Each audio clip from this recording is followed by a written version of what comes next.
என்னம்மா பண்ணியிருக்கீங்க இன்னைக்கு? சாதம். அப்புறம் கத்திரிக்காய் காரக்குழம்பு.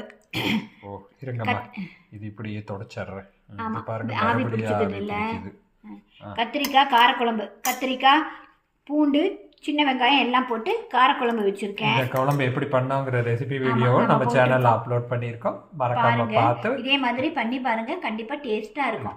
எப்படி இருக்குன்னு கமெண்ட் பண்ணுங்க. அதுக்குள்ள மறுபடியும் ஆவி. அப்புறம் ரசம், தக்காளி ரசம், தயிர், பருப்பு உசிலி, பீன்ஸ் பருப்பு உசிலி.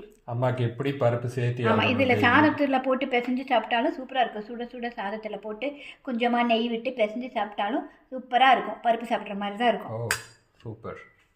இதுதான் இன்னைக்கு. அப்புறம் தயிர் சொன்னீங்களா? தயிர் சொன்னேனே, தயிருக்கு அப்புறம் தான் பொரியல் சொன்னேன். அதான் இந்த பீன்ஸ் பருப்பு உசிலி எப்படி பண்ணுறது, அது ரொம்ப ஈஸி. அந்த ரொம்ப வீடியோ ஆரோக்கியமானதும் கூட.